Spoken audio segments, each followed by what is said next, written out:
this places of mineral resources in India.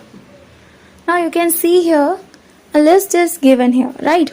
यहाँ पे एक लिस्ट दी हुई है जिसमें मिनरल्स की लिस्ट है और पास में आपको स्टेट्स की भी लिस्ट दी हुई है कि ये मिनरल्स कौन से स्टेट में पाए जाते हैं. ठीक है, इंडिया के कौन से स्टेट्स में ये मिनरल्स पाए जाते हैं उसके कुछ मेजर स्टेट्स आपको यहाँ पे दिए हुए हैं.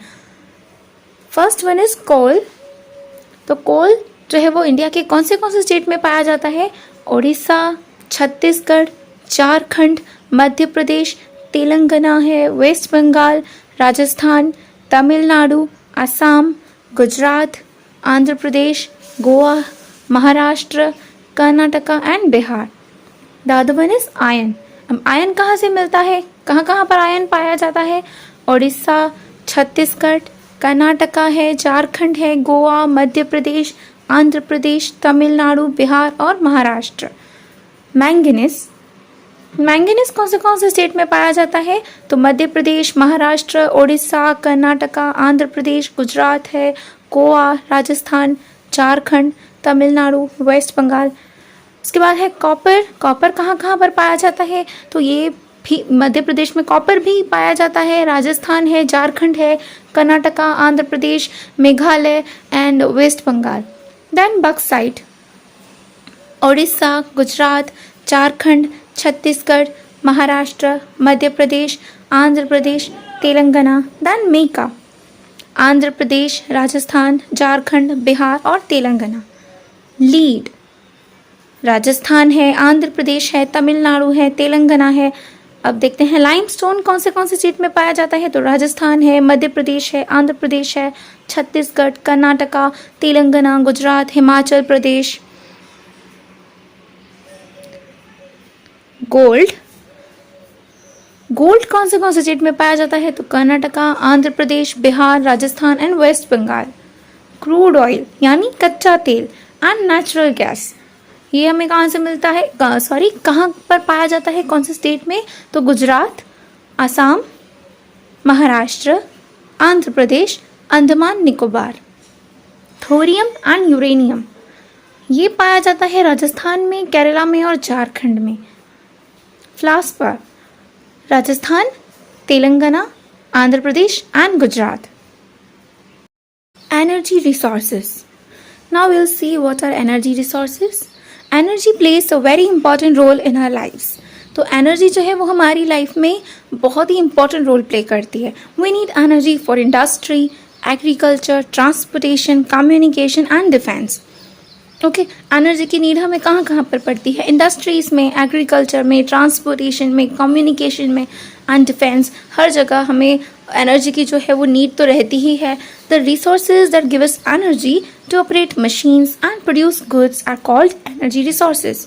ठीक है, तो जो रिसोर्सेज हमें एनर्जी प्रोवाइड करते हैं for what? To operate machines operate करने के लिए, गुड्स प्रोड्यूस करने के लिए जो एनर्जी प्रोवाइड करते हैं, जो रिसोर्स हमें एनर्जी प्रोवाइड करते हैं, हम उन रिसोर्सेज को कहते हैं एनर्जी रिसोर्सेज. एक बार फिर से इसे देख लेते हैं. तो जो रिसोर्सेज हमें एनर्जी प्रोवाइड करते हैं मशीन्स ऑपरेट करने के लिए, गुड्स प्रोड्यूस करने के लिए, ऐसे रिसोर्सेज को हम कहते हैं energy resources. Okay, energy resources can broadly be classified into conventional and non conventional resources. तो एनर्जी रिसोर्सेज को दो अलग अलग पार्ट में क्लासीफाई किया गया है, डिवाइड कर दिया गया है. कौन से हैं? तो conventional and non conventional resources. ठीक है, conventional sources. Conventional sources are those which have been in common use for a long time. Firewood and fossil fuels are two main sources of conventional energy. अब देखो conventional sources कौन से होते हैं? ये non renewable सारे हो जाएंगे क्योंकि ये वैसे होते हैं जो लिमिटेड क्वांटिटी में हमें गिवन है नेचर से. ये कुछ टाइम बाद अगर ख़त्म हो गए तो जल्दी हम नियरर फ्यूचर में हमें नहीं मिल पाएंगे. ठीक है, तो नॉन रिन्यूएबल जो रिसोर्सेज होते हैं वही कन्वेंशनल होते हैं और ये लिमिटेड क्वांटिटी में होते हैं. तो ये एक बार ख़त्म होने के बाद जल्दी ही हमें नहीं मिलते. ओके, क्योंकि इनको क्रिएट होने में, इनको बनने में हज़ारों सालों की प्रोसेस लगती है. उसके बाद जाके ये बनते हैं, तो इसलिए ये जल्द ही हमें नहीं मिलेंगे और ये लिमिटेड क्वांटिटी में ही होते हैं, इसलिए इनको बोला गया है नॉन रिन्यूएबल रिसोर्सेज। ओके, जैसे फायरवुड है, फॉसिल फ्यूल्स है। फॉसिल फ्यूल्स में क्या आएगा? नेचुरल गैस होगा, ऑयल होगा, क्रूड ऑयल होगा, ठीक है, ये सभी फॉसिल फ्यूल्स होते हैं। इनको और डिटेल में हम आगे देखने वाले हैं। Then if you are talking about firewood, this is firewood. See, you might have seen in rural areas, right? Rural households are still using this. लकड़ियों को जलाकर हीट प्रोड्यूस होती है and then you can see here cooking में use होता है ना। Coal, this fossil fuel is found in abundance. तो कोल जो है यानी कोयला, ये भी एक फॉसिल फ्यूल है और ये अबंडेंस मीन्स लार्ज क्वांटिटी में पाया जाता है। पहले देख लेते हैं ये फॉसिल फ्यूल होता क्या है। Fossil fuels are made from decomposing plants and animals. तो प्लांट्स और एनिमल्स जो डेड हो चुके हैं, ठीक है, डेड प्लांट्स और एनिमल्स, उनके डिकम्पोजिंग से क्या बनते हैं? फॉसिल फ्यूल्स, ठीक है। अब डिकम्पोजिशन क्या होता है? सड़ना। जैसे प्लांट है, एनिमल है, डेड हो चुका है, तो क्या होगा? वो उसकी जो बॉडी है वो धीरे धीरे सड़ने लगेगी, यानी डिकम्पोज होगी, ठीक है। उसी से बनते हैं fossil fuels. These fuels are found in the earth's crust, और अर्थ के क्रस्ट में ये पाए जाते हैं। It is used in domestic fuels industries such as iron and steel, steam engines for generating electricity etcetera. तो ये जो कोल है, कोयले का यूज कहाँ कहाँ होता है? डोमेस्टिक फ्यूल्स, यानी जो घरों में एज अ फ्यूल यूज होता है, ओके, लाइक आप LPG, okay. Industries such as iron and steel, तो आयरन की जो इंडस्ट्रीज होती हैं या स्टील की इंडस्ट्रीज हैं, इनमें भी कोल का यूज होता है। स्टीम इंजन्स में भी यूज होता है for generating electricity, okay. The electricity obtain from coal is called thermal power. तो कोल से यानी कोयले से जो इलेक्ट्रिसिटी ऑब्टेन्ड होती है, मिलती है, उसे हम कहते हैं थर्मल पावर, ठीक है।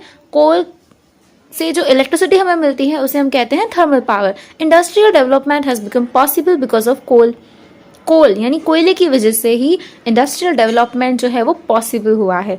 China, USA, Germany, Russia, South Africa and France are the world's leading coal producing countries. तो ये जो कंट्रीज हैं वर्ल्ड की लीडिंग कोल प्रोड्यूसिंग कंट्रीज हैं, ठीक है, पूरे वर्ल्ड की लीडिंग कोल प्रोड्यूसिंग कंट्रीज हैं, यानी यहाँ पर कोल का प्रोडक्शन होता है। रानीगंज जो कि वेस्ट बंगाल में है, एंड झरिया, धनबाद एंड बोकारो जो कि झारखंड में है, और coal producing areas of India. ये सारे जो भी मैंने नाम पढ़े वो इंडिया के एरियाज हैं जहाँ पर कोल प्रोडक्शन होता है। देन वर्ल्ड की कंट्रीज देख ली, लीडिंग कंट्रीज देख ली, उसके बाद इंडिया की एरियाज देख ली। अब देखते हैं गुजरात में, okay. Coal fields in Gujarat are in Kutch, Bharuch, Mehsana, Bhavnagar and Surat, ठीक है। तो गुजरात में भी कच्छ है, भरूच है, महसाना है, भावनगर, सूरत, इन सभी जगह पर कोल फील्ड्स हैं। Lignite coal is obtained from here. Lignite coal ये एक टाइप है कोल का, ठीक है। इट इज ये यहाँ पर पाया जाता है पंडरौ इन कच्छ, तड़केश्वर इन सूरत, राजपरड़ी इन Bharuch, थोरड़ी in Bhavnagar, Tagadi and Samatpar have reserves of lignite coal. Estimation का मतलब क्या होता है? अनुमान लगाना, अंदाजा लगाना। आपने मैथ में भी ये पढ़ा है ना, एस्टिमेशन के बारे में आपने मैथ में भी पढ़ा हुआ है, आपको पता होगा।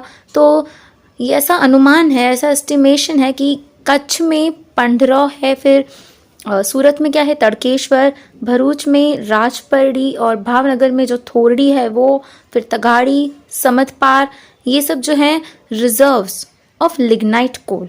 मतलब ऐसा अनुमान है, ऐसा अंदाजा लगाया गया है कि लिग्नाइट कोल जो है वो इन सभी जगह से मिलता है, okay. Maybe I am mispronouncing the names of some villages, so sorry for that. चलिए अब आगे बढ़ते हैं। The next one is crude oil. Crude oil means कच्चा तेल। Crude oil is found from the earth's crust. ये crude oil यानी कच्चा तेल जो है वो अर्थ के क्रस्ट में से मिलता है। It is obtained between the layers of rocks. Rocks की लेयर्स के बीच में से ये पाया जाता है। It is obtained in semi liquid form and contains many substances. ये जो क्रूड ऑयल है ये सेमी लिक्विड फॉर्म में ऑब्टेन होता है यानी मिलता है। सेमी लिक्विड मीन्स ना तो ये प्रॉपर लिक्विड के फॉर्म में होता है, ना ही सॉलिड के फॉर्म में होता है और ना ही गैस के फॉर्म में, ये सेमी लिक्विड होता है। ठीक है, पानी जैसे लिक्विड कैसे पूरा फ्लो में बहता जाता है, तो ये वैसा नहीं होता है, प्रॉपर लिक्विड नहीं होता है जैसे ऑयल्स वगैरह होते हैं, पर ये सेमी लिक्विड होता है। ठीक है, कंटेन्स मैनी सब्सटेंसेस, और काफ़ी ज़्यादा सब्सटेंसेस ये कंटेन करता है यानी इसमें होते हैं। After extracting, it is sent for refining, where various products like diesel, petrol, kerosene, wax, plastics and lubricants are processed from crude oil. After extracting मतलब इसको जब extract करते हैं, निकालते हैं, उसके बाद इसको send किया जाता है यानी भेजा जाता है। कहाँ पर? रिफाइनिंग के लिए भेजा जाता है।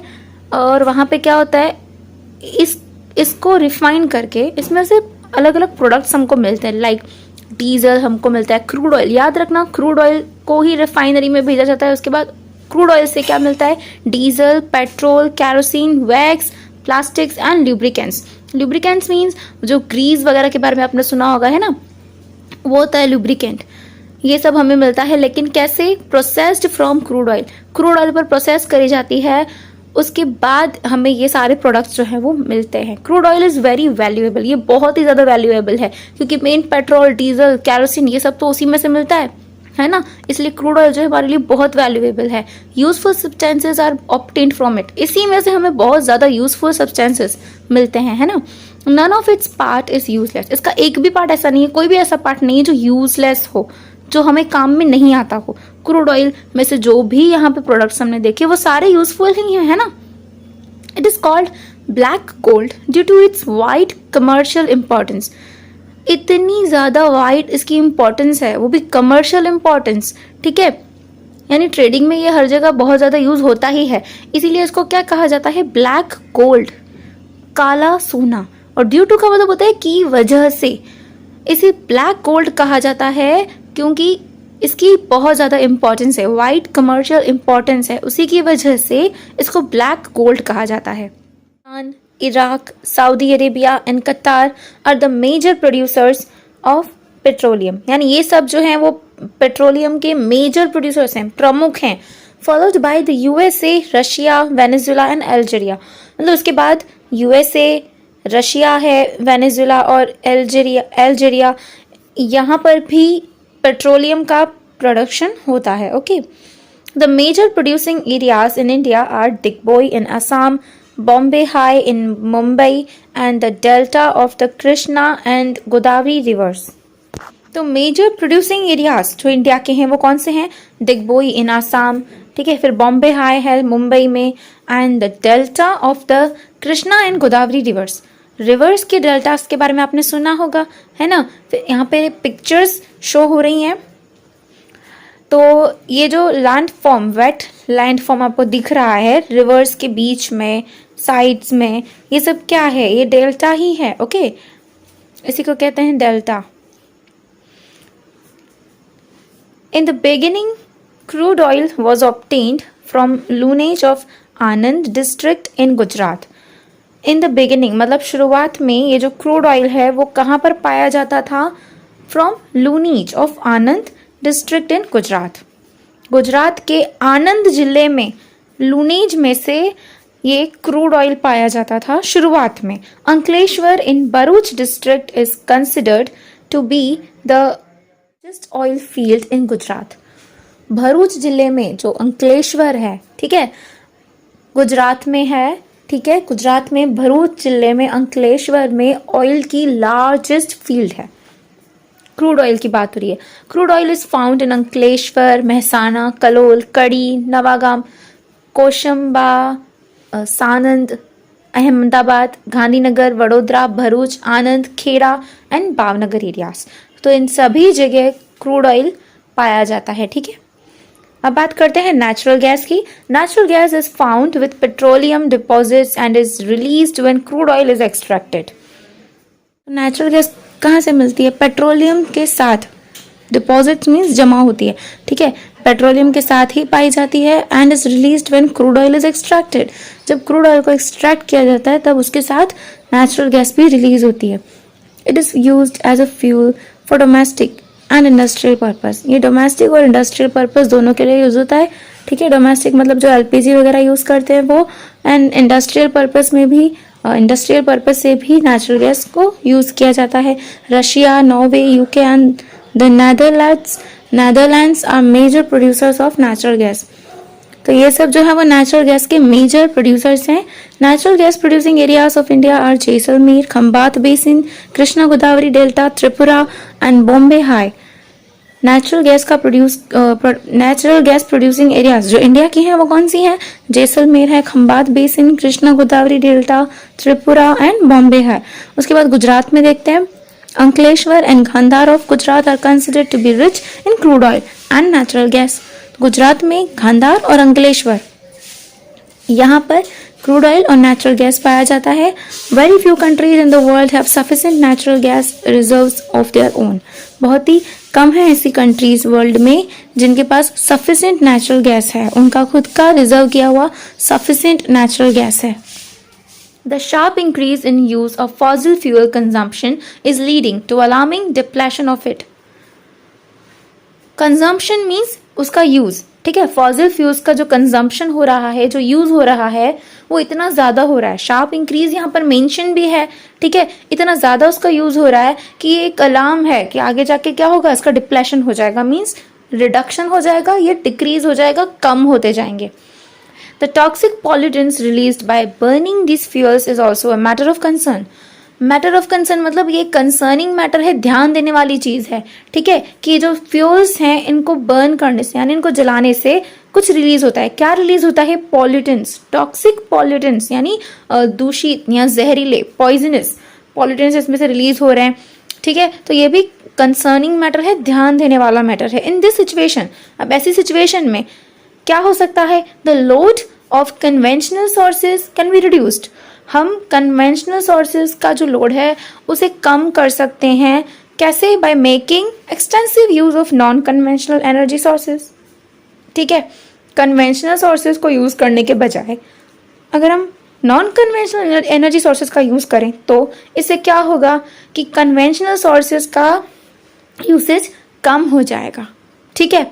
और इससे बहुत ज़्यादा फ़ायदा ये भी होगा क्योंकि जैसे कि हमको अभी हमने ऊपर देखा कि ये डिप्लेशन यानी ये रिडक्शन होता जा रहा है, इनमें घटते जा रहे हैं। अगर हम इनका यूज़ थोड़ा घटा देंगे तो क्या होगा? थोड़ा फ़ायदा होगा, ठीक है। नॉन कन्वेंशनल का मतलब क्या होता है? रिन्यूएबल एनर्जी सोर्सेज, और कन्वेंशनल मतलब नॉन रिन्यूएबल एनर्जी सोर्सेज, ठीक है। तो नॉन कन्वेंशनल एनर्जी सोर्सेज जो हैं वो हम नेक्स्ट पार्ट में देखेंगे। इस पार्ट में इतना ही, ठीक है। तो मिलते हैं अगले पार्ट में, तब तक के लिए take care and stay tuned.